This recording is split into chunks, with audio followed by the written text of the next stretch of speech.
നീറ്റിൽ കൈപ്പൊള്ളി നാറി നാണം കെട്ടിരിക്കുകയാണ് ബി.ജെ.പി. ആ നാണക്കേടിൽ നിന്നും രക്ഷ നേടാൻ ബി.ജെ.പി. ഇപ്പോൾ കണ്ടുപിടിച്ചിരിക്കുന്ന വഴി രാഹുൽ ഗാന്ധിയെ പൂട്ടുക എന്നതാണ്. വിദ്യാർത്ഥികൾ രാജ്യതലസ്ഥാനത്ത് സമരത്തിനിരുന്നപ്പോൾ നീതി തേടി രാഹുൽ ഗാന്ധിയും തെരുവിലിറങ്ങി. ഈ നീക്കമാണ് അക്ഷരാർത്ഥത്തിൽ കേന്ദ്ര സർക്കാരിന്റെ പിടി ഊരിപ്പോയ സംഭവം.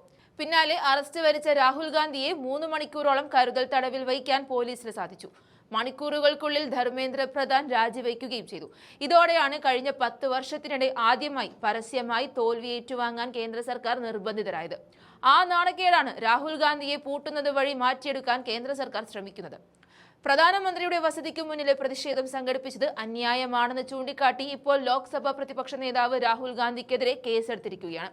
2 എഫ്ഐആറുകളാണ് ഡൽഹി പോലീസ് രജിസ്റ്റർ ചെയ്തത്. അതീവ സുരക്ഷാ മേഖലയിൽ അനുമതിയില്ലാതെ പ്രതിഷേധം സംഘടിപ്പിച്ചുവെന്നാരോപിച്ചാണ് കേസ്. 2 എഫ്ഐആറുകളിലെ നിയമ നടപടികൾ വേഗത്തിലാക്കണമെന്ന നിർദ്ദേശം കേന്ദ്ര സർക്കാർ പോലീസിന് നൽകിയിട്ടുണ്ട്. ലോക് കല്യാൺ മാർഗിലെ ഗേറ്റിന് മുന്നിലായിരുന്നു രാഹുൽ ഗാന്ധിയുടെയും കോൺഗ്രസ് നേതാക്കളുടെയും പ്രതിഷേധം അരങ്ങേറിയത്.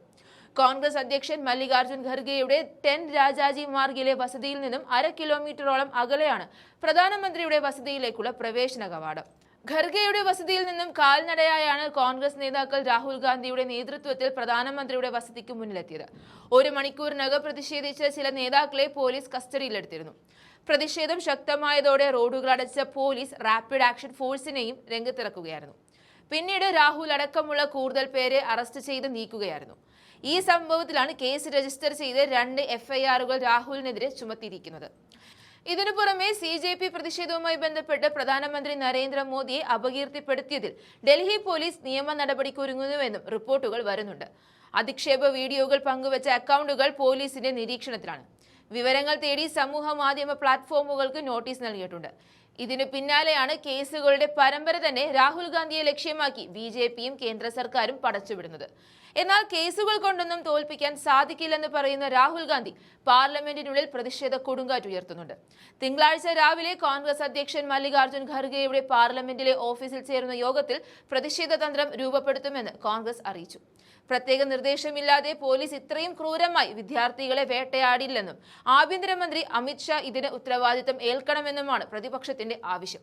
ഇക്കാര്യത്തിൽ പ്രധാനമന്ത്രി നരേന്ദ്രമോദിയുടെ മാപ്പും പാർലമെന്റിൽ പ്രതിപക്ഷം ആവശ്യപ്പെടുന്നുണ്ട്. ഈ നീക്കത്തിന് തടയിടുക എന്ന ലക്ഷ്യത്തോടെയാണ് രാഹുലിനെതിരെ എഫ്ഐആർ എഴുതി പോലീസിനെ കൊണ്ട് അറസ്റ്റ് ചെയ്യിക്കാനുള്ള നീക്കം അണിയറയിൽ നടക്കുന്നത്. നേരത്തെ പെല്ലറ്റ് അടക്കമുള്ള മാരകായുധങ്ങൾ ഉപയോഗിക്കാൻ പോലീസിന് ആരാണ് അധികാരം നൽകിയതെന്ന് ചോദിച്ച് പ്രതിപക്ഷ നേതാവ് രാഹുൽ ഗാന്ധി ആഭ്യന്തരമന്ത്രി അമിത്ഷായ്ക്ക് ഞായറാഴ്ച കത്തയച്ചിരുന്നു. ഈ കത്തിൽ തുടർ നടപടികളും രാഹുൽ ഗാന്ധി ആവശ്യപ്പെടുന്നുണ്ട്.